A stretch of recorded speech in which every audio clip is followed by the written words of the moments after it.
Vikramshila IAS coaching institute 14 बीघा ऋषिकेश। भारतीय इतिहास कर रहे थे हम, उसमें हम किसान विद्रोह और आंदोलन के बारे में कर रहे थे। नील विद्रोह कर दिया था, पावना विद्रोह कर दिया था, मोपला विद्रोह कर दिया था। आज करना फड़के आंदोलन। क्या करना है? फड़के आंदोलन से क्वेश्चन बने हैं पहले भी। सबसे पहले यही याद करना है कि 1879 कब? 18 जब पढ़ते हो ना बार बार पूछा करो, जो मेरा तरीका है पूछने का कि कब, कौन, तो कब और कौन से आपको क्या होगा, सबकॉन्शियस माइंड में जाएगा। कब? 1879 के करीब महाराष्ट्र में वासुदेव बलवंत फड़के का उदय हुआ, जिन्होंने महाराष्ट्र में बुद्धिजीवियों के सचेत राष्ट्रवाद तथा जनसाधारण के जुझारू राष्ट्रीयता के बीच सामंजस्य स्थापित किया।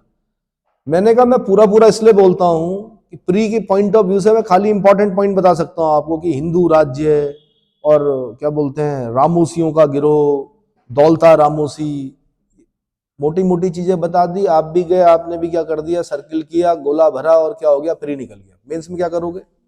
भाषा पर कमांड करना पड़ेगा।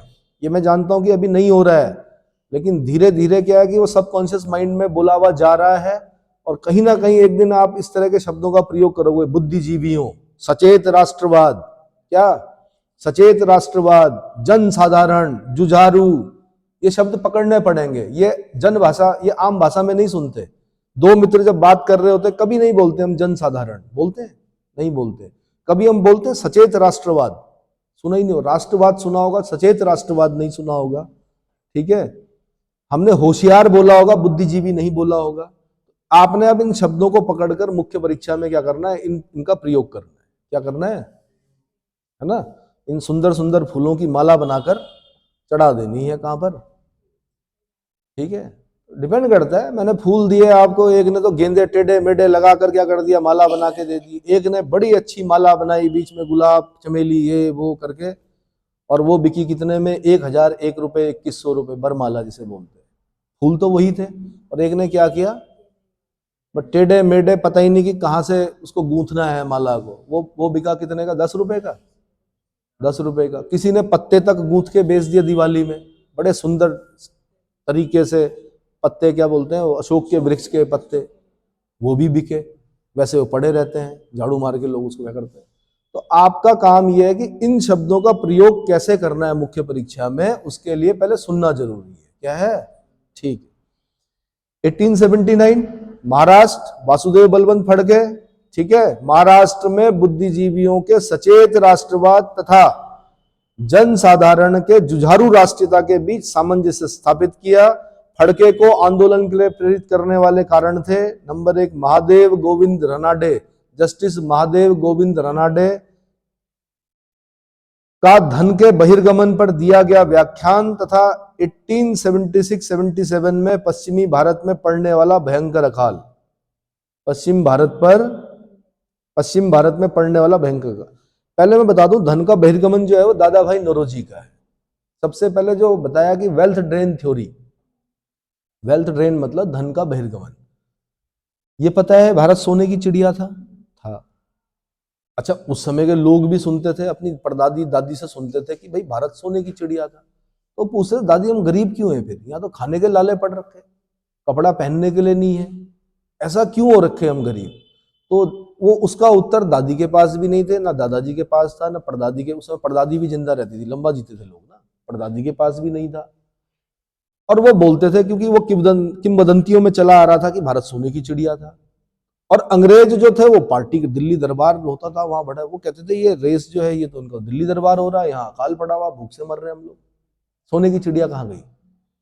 तो सबसे पहले जो बताया वो बताया किसने? दादा भाई नौरोजी ने। किसने?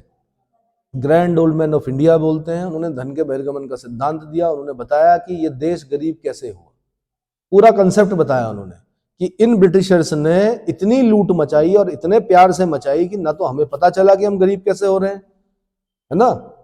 इतना विदेशी आक्रांताओं से नहीं हुआ हमें नुकसान जितना कि इनकी नीतियों से हुआ। ये सारा धन खींचकर कहां ले गए? गंगा यमुना के दोआबों से स्पंज की तरह सोखा और टेम्स में जाकर निचोड़ दिया।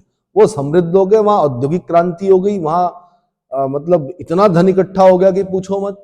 ईस्ट इंडिया कंपनी के जितने कर्मचारी यहां से जा रहे थे वो सब धनाढ्य होके जा रहे थे। ठीक है, और यहाँ के लोग क्या हो रहे थे? गरीब हो रहे थे। हथकरघा उद्योग खत्म हो चुका था, जो जितने भी बुनकर थे उनकी हड्डियां मैदानों में बिखरी पड़ी थी। ठीक, तो लेकिन मैंने कहा उसी पर फिर जस्टिस महादेव गोविंद रनाडे ने बाद में कहीं पर कोई व्याख्यान दिया होगा, जिससे प्रेरित हुए कौन? वासुदेव बलवंत फड़के। पर मैंने कहा धन का बहिर्गमन का सिद्धांत किसने दिया? दादा भाई नौरोजी ने दिया। उन्होंने एक किताब भी लिखी, poverty and un-British rule in India, और जिस पैम्पलेट के माध्यम से उन्होंने धन के बहिर्गमन का सिद्धांत दिया था उसका नाम था पैम्पलेट का इंडिया डेप्स टू इंग्लैंड या इंग्लैंड डेप्स टू इंडिया करके एक पैम्पलेट था। उसके माध्यम से इन्होंने धन के बहिर्गमन का क्या दिया था? सिद्धांत दिया था। India debts to England, India debts to England या इंग्लैंड डेप्स टू इंडिया करके कुछ टॉपिक था उनका पैम्पलेट का। लेकिन मैंने कहा ज्यादा इंपॉर्टेंट जो है वो किताब है poverty and un-British rule in India. अब उन्हीं के धन के बहिर्गमन पर कौन दे रहे हैं व्याख्यान? महादेव गोविंद रनाडे, जस्टिस महादेव गोविंद रनाडे। और वहीं 1876-77 में पश्चिमी भारत में भयंकर अकाल पड़ रहा है। इस घटना ने फड़के को यानी वासुदेव बलवंत फड़के को भावनात्मक रूप से प्रभावित किया। फड़के ने रामोसी और महाराष्ट्र के ग्रामीण इलाकों में रहने वाले किसानों के सहयोग से एक संगठन बनाया, जिसके सहयोग से उन्होंने डकैतियां डालकर धन एकत्रित किया। क्या किया? डकैतियां डालकर धन एकत्रित किया, संचार व्यवस्था को तहस नहस कर दिया, विद्रोह किया और क्या किया? हिंदू राज्य की स्थापना का नारा दिया। क्या दिया? हिंदू राज्य की स्थापना का नारा दिया। प्री पॉइंट ऑफ व्यू से ये इंपॉर्टेंट है। किस आंदोलन में हिंदू राज्य की स्थापना का नारा दिया गया था? आंसर फड़के आंदोलन। ठीक है, इनके आंदोलन में स्पष्ट क्रांतिकारी आतंकवाद का पूर्वाभ्यास मिलता है। क्या मिलता है? क्रांतिकारी आतंकवाद। अब ये इतिहास जो लिखा ना, ये बाहर वालों ने लिखा तो आतंकवाद शब्द का प्रयोग करते हैं। क्या करते हैं?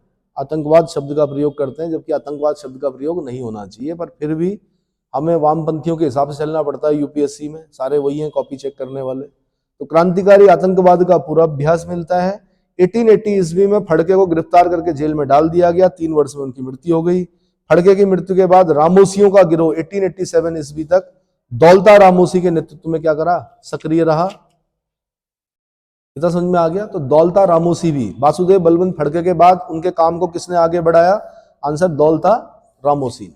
ठीक है, चलो जी। उसके बाद अब हम पढ़ते हैं 19वीं सदी के उत्तरार्ध में जो किसान आंदोलन का स्वरूप था वो कैसा था। ये मेंस के क्वेश्चन होते हैं ऐसे। स्वरूप कहां पूछा जाता है? मुख्य परीक्षा में। 1858 के बाद देखो 1857 की क्रांति हो गई थी। 1858 के बाद किसान आंदोलन की सबसे बड़ी शक्ति किसान थे, जिन्होंने अपनी मांगों के लिए सीधे लड़ाई शुरू की। इनके दुश्मन कौन थे? बागान मालिक। कौन? बागान मालिक, जमींदार और महाजन। ये 3 दुश्मन थे। चाहे वो चाय के बागान हो, कॉफी के बागान हो, ठीक है, जो भी बागानी जिसमें भी होती है बागान मालिक, चाहे वो नील के बागान हो, चाहे फिर जमींदार और साहूकार, ये इनके दुश्मन थे किसानों के। इस समय का किसान आंदोलन निश्चय ही किसानों के सामाजिक उत्पीड़न के विरुद्ध क्रोध का प्रस्फुटन मात्र था। क्रोध का प्रस्फुटन मात्र था। अपनी पारंपरिक जीवन शैली पर जोर तथा उसके सुरक्षित रखने की उत्कट इच्छा ने किसानों को विद्रोह के लिए मजबूर किया। क्या किया? इस समय का किसान आंदोलन किसी बदलाव या परिवर्तन के लिए ना होकर यथास्थिति को बनाए रखने के लिए था। यथास्थिति को बनाए रखने के लिए था। अधिकांश काश्तकार आंदोलन के पीछे बेदखली तथा लगान की अधिकता ही कारण को मानते थे। ये सबसे बड़ी चीज है कि 1858 के बाद के जो आंदोलन है वो यथास्थिति को बनाए रखने के लिए थे। इसको कि जैसे हम हैं हम वैसा ही रहना चाहते। जैसे आजकल आप उत्तराखंड में भी देख रहे होंगे भू कानून और क्या मूल निवास, भू कानून और मूल निवास। अगर हम देखें हल्का सूक्ष्म दृष्टि से अवलोकन करें तो भू कानून का मतलब उत्तराखंड का व्यक्ति नहीं चाहता है कि यहाँ बड़ी बड़ी बिल्डिंगें क्या हो बने, बड़े बड़े होटल्स बने। दूसरा पक्ष तो ये कहता कि इससे जी विकास होगा, ये होगा।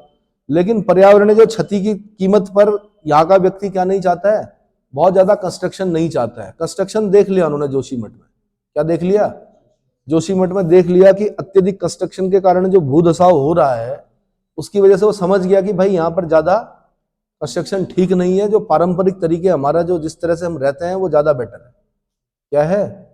ज्यादा बेटर है। इतना समझ में आया? तो उस समय के किसान भी क्या है, यथा स्थिति के लिए क्या कर रहे हैं कि हम जैसी स्थिति में, हम बस उसी स्थिति में रहना चाहते हैं। हम आपके ये जो क्या बेदखली और जो लगान जो आप अधिकता कर रहे हो, उसकी वजह से क्या हो रहा है, गड़बड़ हो रहा है। ठीक है। 1858 के बाद किसान आंदोलन के प्रति सरकार का रवैया भी उदार था।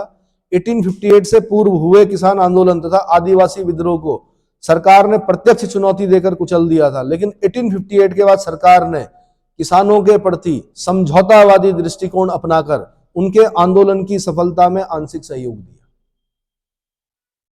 और तब से लेकर आज तक जो जितनी भी देखे होंगे आपने किसान आंदोलन, वहां पर समझौता ही होता है, और ये किसान भी अच्छी तरह जानते हैं। क्या आप करो बेरोजगार आंदोलन करो, कुचल दिया जाएगा। क्या कर दिया जाएगा? कुचल दिया गया। उत्तराखंड में बेरोजगारों ने सीबीआई की मांग की तो कुचल दिया गया आंदोलन। उसके बाद मजाल है जो कोई खड़ा हो जाए। समझ में आया? लेकिन किसान देखा होगा आपने, किसानों में आए थे कुछ कानून आए थे, सरकार को वापस लेने पड़े, जबकि ठीक ठाक थे वो कानून, कमी नहीं थी उनमें, पर किसान अड़ गया, नहीं हमें नहीं चाहिए। क्या कर दिया? वापस लेने पड़े तीनों कानून। तो ये कब से चल रहा है? 1858 के बाद से चल रहा है। 1858 से पहले आदिवासी किसान विद्रोह को कुचल दिया जाता था डायरेक्ट, लेकिन अब क्या कर दिया उन्होंने, समझौतावादी दृष्टिकोण अपनाकर उनके आंदोलनों की सफलता में आंशिक सहयोग दिया। इस समय के किसान आंदोलनों के प्रति सरकार इसलिए समझौतावादी थी क्योंकि इस आंदोलन ने सरकार को चुनौती नहीं दी थी। सरकार को चुनौती नहीं दी थी। अब फिर 20वीं शताब्दी के किसान आंदोलन, 20वीं शताब्दी किसान आंदोलन मतलब 1858 से 1914 के बीच कुछ किसान विद्रोह एक दूसरे से असंबद्ध या बिखरे हुए थे। किसान संघर्ष एवं आंदोलनों को राष्ट्रीय आंदोलन के साथ जोड़ने का श्रेय मुख्य रूप से महात्मा गांधी को जाता है। इस चीज में तो सिद्ध हस्त थे गांधी। आंदोलन चल रहा किसका? किसानों का। उसको कहां जोड़ दिया? राष्ट्रीय आंदोलन के साथ जोड़ दिया। राष्ट्रीय आंदोलन को भी क्या हो गया? फायदा हो गया। क्या हो गया? उत्तराखंड भी आपके सामने उदाहरण है। आंदोलन चल रहा था मंडल कमीशन के विरुद्ध, आंदोलन था छात्रों का। उत्तराखंड के गांधी जी थे कौन? इंद्रमणि बडोनी जी। उन्होंने क्या कर दिया? उन्होंने कहा छात्रों का सहयोग लिया जा सकता है। मंडल कमीशन की रिकमेंडेशन को पर जो आंदोलन चल रहा था, आरक्षण के विरुद्ध जो आंदोलन चल रहा था, सारे युवाओं को जोड़ दिया किसमें? उत्तराखंड राज्य निर्माण आंदोलन में। उत्तराखंड बन गया। बताया गया उस समय कि सबको क्या मिलेगा? रोजगार मिलेगा। क्या मिलेगा भाई? रोजगार मिलेगा। मिला, उत्तराखंड बन गया। चलो ठीक है। 1858 से 1914 के बीच मैंने कहा किसान विद्रोह एक दूसरे से क्या थे? असंबद्ध और बिखरे हुए थे। किसान संघर्ष एवं आंदोलनों को राष्ट्रीय आंदोलन के साथ जोड़ने का श्रेय गांधी जी को जाता है। उनके नेतृत्व में भारतीय जनमानस अखिल भारतीय राष्ट्रीय आंदोलन की ओर अग्रसर हुआ। किस ओर अग्रसर हुआ? राष्ट्रीय आंदोलन की ओर अग्रसर हुआ। गांधी जी के नेतृत्व में दो प्रारंभिक सफल किसान आंदोलनों ने गांधी जी को राष्ट्रीय मंच के केंद्र में ला दिया। भारत में गांधी जी के नेतृत्व में किया गया प्रथम किसान सत्याग्रह चंपारण सत्याग्रह था। क्या था?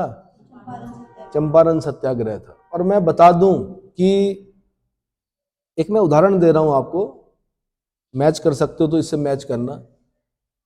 सदी के महानायक कौन है? अमिताभ बच्चन। क्यों है?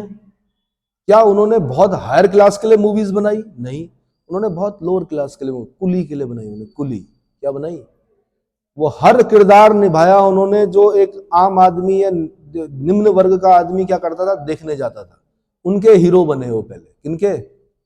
निम्न वर्ग, मतलब कुली हो गया, और कौन कौन सी पिक्चर है उनकी पुरानी? मर्द हो गया, और बताइए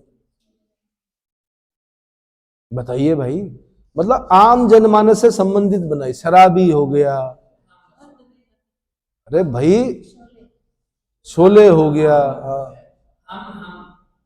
हम बनाया पारिवारिक मूवी, शहनशाह बनाया, है ना, सूर्यवंशम जैसी पिक्चरें बनाई जिसमें बताया कि क्या, बागबान बनाया, जिससे कि सारे बुजुर्ग क्या हो गए, अपने आप को असुरक्षित महसूस करने लगे। बागबान के बाद संदेह करने लगे अपनी संतानों पर, है ना। पर मैं पुरानी पिक्चरें बता रहा हूं उनकी, पुराने जो थे वो जो लोग चाहते थे वैसा ही उन्होंने बनाया, इसलिए वो सदी के महानायक बने, अच्छे किरदार निभाए, जंजीर बनाई उन्होंने, ठीक है, एंग्री यंग मैन की भूमिका निभाई। तो ध्यान रखना, गांधी जी अगर उच्च वर्ग के लिए आंदोलन करते तो कभी गांधी जी पटल पर नहीं आते। गांधी जी ने क्या किया, किसानों का नेता बने, किसके बने, किसानों के नेता बने, ठीक है, उनके लिए सत्याग्रह चलाया। तो फिर वो एक तरह से क्या हो गया, ज्यादा जनसंख्या जो थी वो किसकी थी, किसानों की थी। तो चंपारण बिहार, चंपारण सत्याग्रह बता देता हूं पहले मैं, 1917, सबसे पहले डेट याद करनी है आपने, 1917। आपने बोलना है कि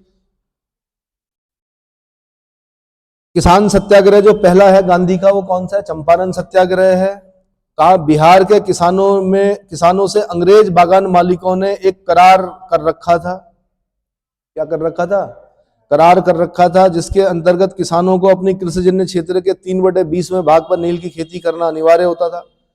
मैंने आपको, जब मैं नील विद्रोह पढ़ा रहा था तो मैंने वहां पे समझा दिया था आपको कि पहले नीलहे जो थे वो बंगाल में थे, वहां पर तो विद्रोह हो गया, दिगंबर विश्वास, विष्णु विश्वास नेता थे, गोविंदपुर गांव, नादिया जिला बंगाल से भगा दिया गया एक तरह से, वो कहाँ आ गए, बिहार वाली साइड में आ गए। बिहार में उन्होंने किसानों से क्या कर दिया, 3 कटिया सिस्टम कि एक करार कर दिया, 3/20 भाग पर नील की खेती करना क्या है, अनिवार्य है। क्या है, किसान 3/20 भाग पर खेती कर रहे थे, उनको दे रहे थे, वो ले जा रहे थे अपने देश में, अपने कपड़े चमका रहे थे, हमारी बंजर हो रही थी जमीन। कृत्रिम नील का आविष्कार हो गया, लेकिन करार नहीं तोड़ा इन्होंने नीलहे जो थे, इन्होंने किसानों और उसके बीच में जो करार था उसके एवज में धन की मांग करने लगे कि अगर करार तोड़ना है तो भाई क्या करो, पैसा दो, अगर करार तोड़ना है।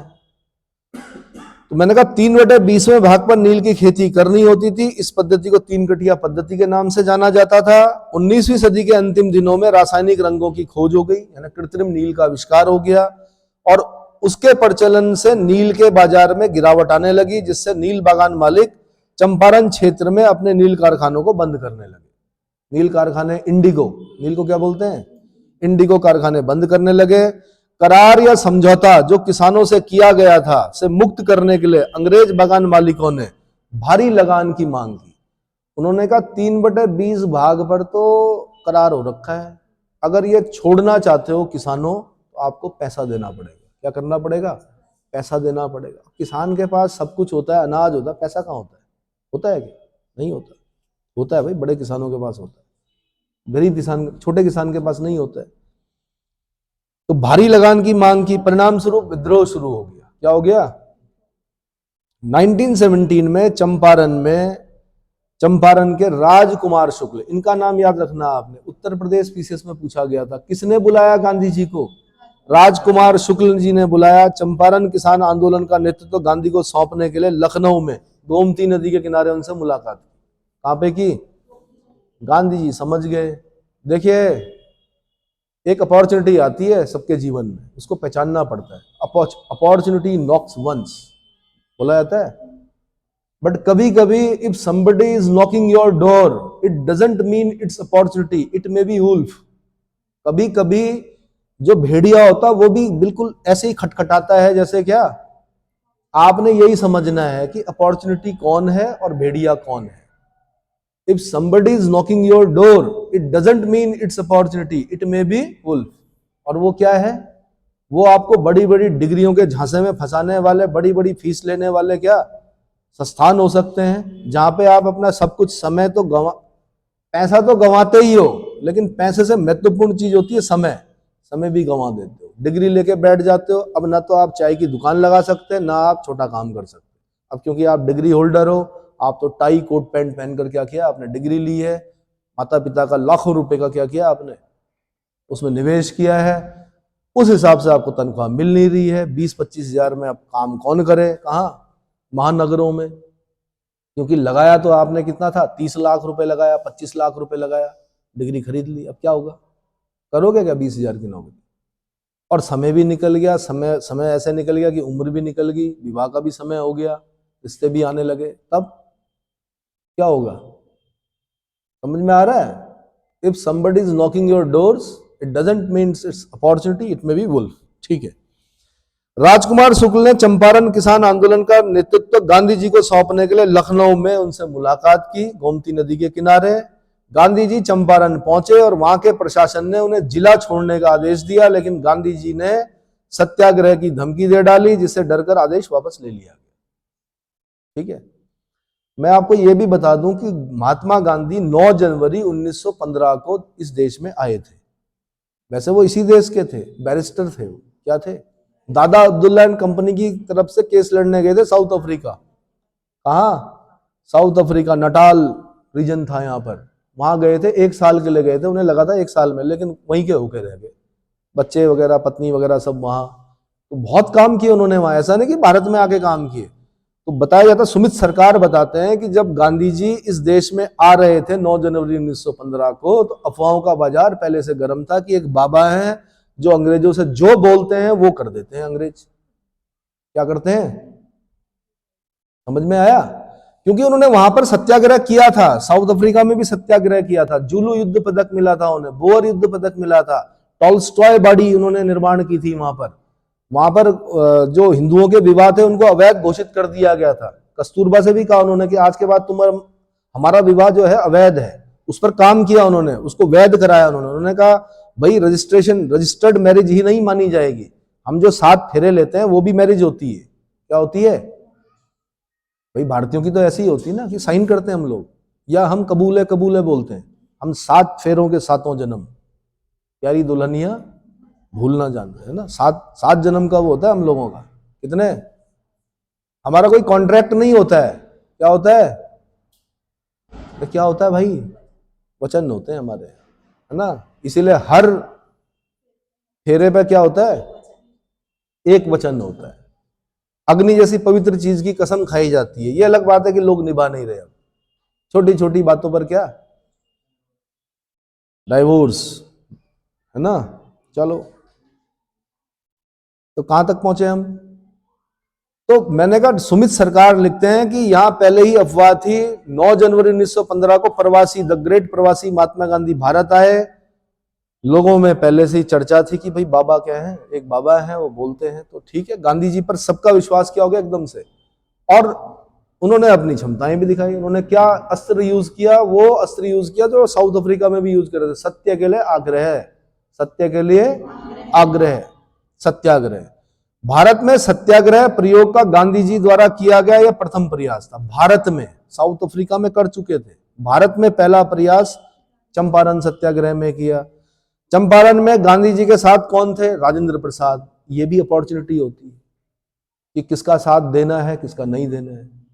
डॉक्टर राजेंद्र प्रसाद जी ने गांधी जी का साथ दिया, प्रथम राष्ट्रपति बने आगे चलकर। और अगर ये वीरप्पन का साथ देते, माना, मैं एक एग्जांपल दे रहा हूं कि माना उस समय वीरप्पन होता है एक चंदन तस्कर, उसका साथ देते, तब क्या राष्ट्रपति बन पाते? नहीं बन पाते। तो आपने अब अपने जीवन में भी ध्यान रखना है कि किस समय किसका साथ देना है। क्या करना है? किस समय किसका साथ देना है। ठीक है, तो डॉक्टर राजेंद्र प्रसाद हो गए, ब्रज किशोर हो गए, महादेव देसाई हो गए। महादेव देसाई महात्मा गांधी के पर्सनल सेक्रेटरी हैं। क्या है? बने ये आगे चलकर। क्या बने? और इन्होंने ही my experiment with the truth, जो कि गुजराती भाषा में लिखी थी गांधी जी ने, उसका इंग्लिश में अनुवाद किया था। किसने? महादेव देसाई। सत्य के साथ मेरे अनुप्रयोग, गांधी जी की क्या आत्मकथा है। ठीक है, नरहरि पारिक थे, जेबी कृपलानी थे। ये लोग, राजेंद्र प्रसाद, ब्रज किशोर, महादेव देसाई, नरहरि पारिक, जेबी कृपलानी गांधी जी के साथ थे। चलो जी। और ये बड़ी बात है कि अभी तो गांधी जी नए नए थे। आपको क्या लगता है गांधी जी बहुत अच्छे वक्ता नहीं थे? इनसे बड़े वक्ता कौन थे? तिलक थे। कौन थे? इनसे बड़े नेता जो थे वो लोकमान्य बाल गंगाधर तिलक थे। ये भी एक वो होता है, समय होता है कि जब तक गांधी जी आए तब तक सारे बड़े नेता क्या हो गए? या तो बूढ़े हो गए या महाप्रयाण हो गया उनका। तिलक, आपको पता है, असहयोग आंदोलन जिस दिन शुरू हो रहा था उस दिन उनकी डेथ हो गई। तिलक फंड बनाया गांधी जी ने, 1 करोड़ रुपए उनके नाम पर जमा करने का क्या किया, है ना। ऐसे ही एक बंबई का बिना ताज का बादशाह था, फिरोज शाह मेहता। वो इतने खतरनाक वक्ता थे कि जब वो बोलते थे तो बताते हैं कि भीड़ क्या, पिन ड्रॉप साइलेंस। क्या? क्या क्या नाम बताया मैंने? बंबई का बिना ताज का बादशाह फिरोज शाह मेहता। समझ में आया?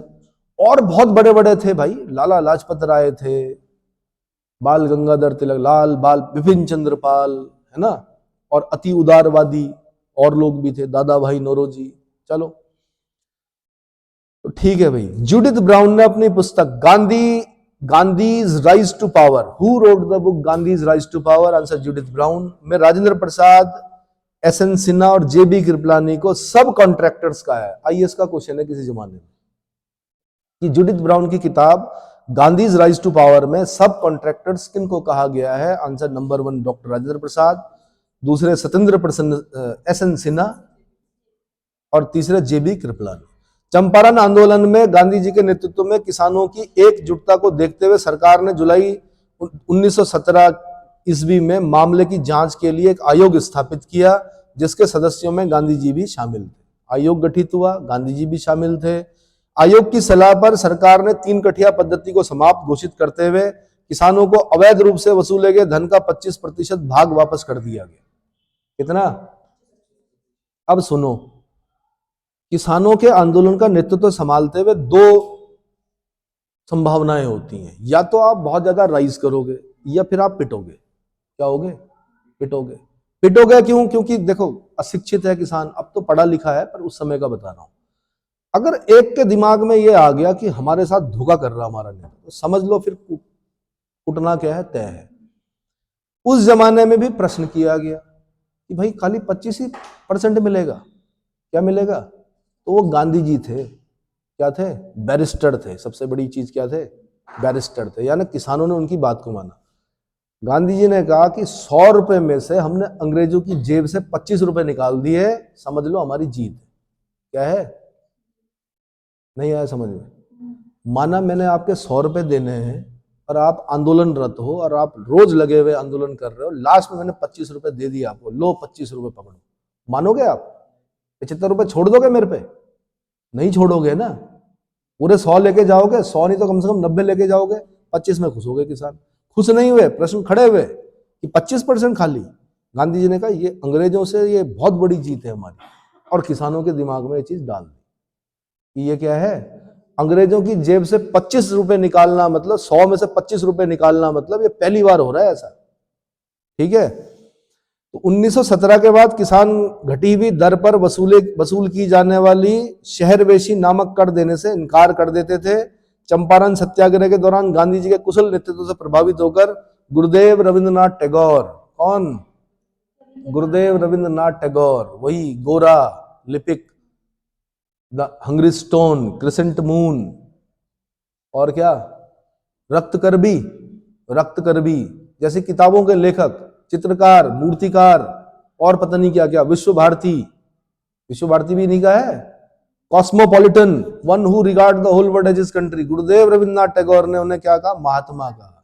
तो यहां पे मिलता है महात्मा की उपाधि। इनको देखो ना, ये भी अब कि 9 जनवरी 1915 को आए और 17 में ही क्या मिल गया? महात्मा की उपाधि मिल गई। किसने दी? रविंद्रनाथ टैगोर ने दी। छोटे मोटे तो हस्ती थे नहीं रविंद्रनाथ टैगोर। 1913 में तो पहला नोबेल पुरस्कार मिला था इनको। क्या मिला था? अब भारत का पहला नोबेल पुरस्कार विजेता जिसको 1913 में साहित्य का नोबेल पुरस्कार मिला हो, तो उसकी रिस्पेक्ट होगी ना देश में। और किस चीज के लिए मिला था उन्हें नोबेल पुरस्कार? गीतांजलि के लिए। उस व्यक्ति ने अगर बोल दिया कि ये महात्मा है, तो सारे देश ने माना कि महात्मा गांधी। ठीक है? बापू जो थे वो कौन कहते थे? बापू कहते थे जवाहरलाल नेहरू। कौन कहते थे? जेल नेहरू ने कहा बापू। वो प्रधानमंत्री बने। क्या बने? पहले प्रधानमंत्री बने। ठीक है। राष्ट्रपिता कहा किसने? सुभाष चंद्र बोस ने। कहां से कहा? आजाद हिंद रेडियो से कहा कि राष्ट्रपिता आप हमें इस पवित्र युद्ध में क्या करें? अपना आशीर्वाद प्रदान करें। गांधी जी और सुभाष के बीच में बनती नहीं थी भाई, साफ और सीधी बात। कब देखते हैं हम? 1939 में देखते हैं। 2 सन याद करने आपने, 1938, 1939। 1938 में हरिपुरा अधिवेशन हुआ गुजरात में। सुभाष चंद्र बोस अध्यक्ष बने। गांधी जी ने कहा ठीक है, कोई दिक्कत नहीं। 39 में सुभाष के विरुद्ध गांधी जी ने पट्टाभी सीतारामैया को क्या कर दिया? खड़ा कर दिया। गांधी का प्रत्याशी कौन था? पट्टाभी सीतारमैया। वोटिंग हुई, सुभाष चंद्र बोस फिर जीत गए। गांधी जी को बड़ा अपमान महसूस हुआ। गांधी जी ने कहा कि पट्टाभी की हार मेरी हार है भाई। क्या है? पट्टाभी की हार मेरी हार है। ठीक है। सुभाष चंद्र बोस फिर बड़े प्रॉब्लम हुई, त्याग पत्र दे दिया उन्होंने, कांग्रेस से त्याग पत्र दिया, फॉरवर्ड ब्लॉक नामक एक नई पार्टी का गठन किया और उसके बाद उनको नजरबंद कर दिया। सुभाष चंद्र बोस के त्याग पत्र के बाद कौन अध्यक्ष बना? आंसर, डॉक्टर राजेंद्र प्रसाद अध्यक्ष बने। कौन बने? डॉक्टर राजेंद्र बाबू, अजात शत्रु भी बोलते हैं, वो अध्यक्ष बने। अब इनके बीच में बनती नहीं थी। बनती मतलब विचारों के मनभेद नहीं था, मतभेद था। सॉरी, मतभेद नहीं था, मनभेद था। मनभेद था कि मतभेद था? मतभेद था, मनभेद नहीं था। लेकिन सुभाष चंद्र बोस पूरे सम्मान करते थे किसका? गांधी जी। किसका? अब गांधी जी थे अहिंसा वाले, सुभाष जी ने क्या किया? हिंसा। आजाद हिंद फौज क्या है? सेना है। सेना है तो क्या करेगी? अहिंसा नहीं करेगी, वो तो हिंसा करेगी। और वो आएगी नॉर्थ ईस्ट तक आ गए थे आजाद हिंद फौज वाले। अगर जापान के हिरोशिमा नागासाकी में बम न गिरता 6 अगस्त और 9 अगस्त को, तो सुभाष चंद्र बोस की आजाद हिंद फौज क्या अंदर तक एंटर कर जाती। पूरा अंडमान निकोबार तो कर ही लिया था, नॉर्थ ईस्ट के स्टेट्स में भी आ गए थे। आज भी वहां पर क्या है? उस तरह के मतलब स्मारक बने हुए हैं जहां तक आई थी आजाद हिंद फौज। समझ में आया? वहां से एंट्री करने का पूरा क्या था? इरादा था आजाद हिंद फौज का। जापान पीछे से सप्लाई बंद हुई, आजाद हिंद फौज हार गई। ये दिक्कत हो गई। फिर सुभाष चंद्र बोस भी क्या हो गए कि विमान दुर्घटना में बताया जाता है ऐसा कि क्या हो गए, है ना। एनजी रंगा ने गांधी जी के इस सत्याग्रह का विरोध किया था भाई। किसने किया चंपारण सत्याग्रह का विरोध? एनजी रंगा। और यूपीएससी का क्वेश्चन बना था तो शायद ये पॉइंट देता। एनजी रंगा ने गांधी जी के चंपारण सत्याग्रह का विरोध किया था। क्लियर हो गया? अब पढ़ते हैं हम खेड़ा सत्याग्रह। क्या पढ़ते हैं? खेड़ा सत्याग्रह। ये 1918 में हुआ। खेड़ा कहां पड़ता है? गुजरात में पड़ता है। जिला था गुजरात के। खेड़ा जिले के किसानों ने सरकार के विरुद्ध बढ़ी हुई लगान की वसूली के खिलाफ गांधी जी के नेतृत्व में आंदोलन किया। 1917-18 में फसल खराब होने के बाद भी खेड़ा के किसानों से लगान की वसूली की जा रही थी। खेड़ा के कुनबी पाटीदार किसानों ने सरकार से लगान में राहत की मांग की, लेकिन कोई रियायत नहीं मिली। अंग्रेज सरकार थी, क्यों रियायत देती भाई? फसल खराब हो गई उसके बाद भी करार हो रखा है जी, देना तो पड़ेगा आपको, चाहे बैल बेच के दो, चाहे मकान बेच के दो। तो कुनबी पाटीदार याद रखना आपने। क्या याद रखना? कुनबी पाटीदार किसानों ने सरकार से मांग की, राहत की, लेकिन क्या हुआ? रियायत नहीं मिली। खेड़ा के किसानों के सहयोग गांधी जी ने इंदुलाल याग्निक और वल्लभ भाई पटेल के साथ किया। उन्होंने किसानों का लगान न अदा करने का सुझाव दिया। क्या खेड़ा में पहले से नेता थे? हाँ जी, 2 नेता थे। कौन थे? एक थे इंदुलाल याग्निक और दूसरे थे कौन? सरदार वल्लभ भाई पटेल। क्योंकि पटेल गुजरात के ही हैं, गांधी जी भी गुजरात के हैं, ठीक है, मोदी जी भी गुजरात के, ठीक है।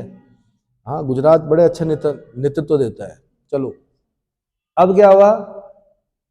गांधी जी ने जब संभाला तो गांधी जी ने कहा इन्हें लगान न अदा करने का क्या किया? सुझाव दिया। No taxation. क्या? नो टैक्सेशन, हम लगान नहीं देंगे, ठीक है।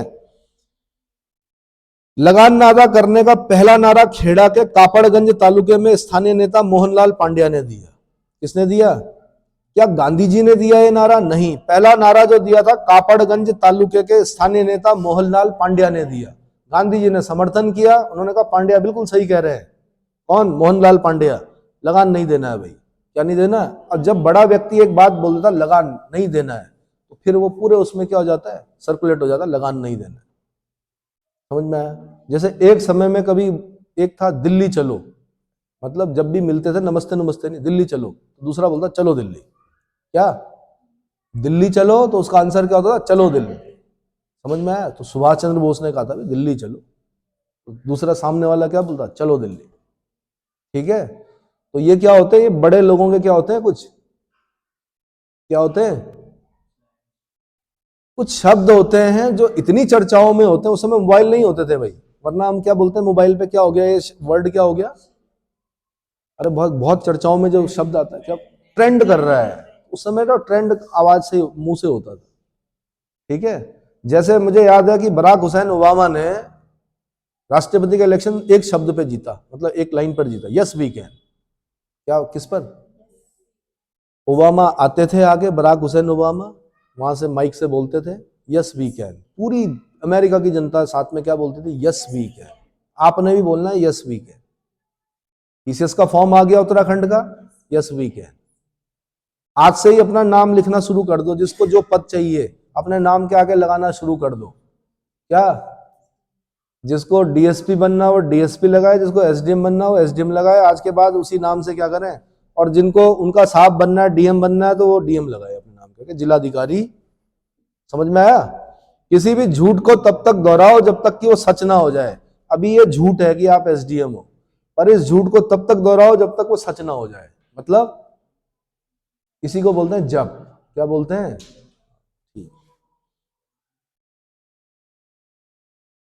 कौन है एसडीएम? डीएम क्यों नहीं? बड़ा सोचो। One in the hand and two in the Bush.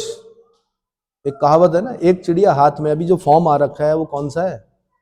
छोटी चिड़िया है, उसको खा लो। दो झाड़ियों में फंसी हुई, उसके चक्कर में पड़े तो पता चला क्या हो गया, वो भी उड़ गई, है ना। भविष्य में मोर मिलेगा, उससे बढ़िया ये हाथ में जो कबूतर है उसको खा लो पहले। चलो, मोर के लिए बाद में कर लेना ट्राई। हाँ जी।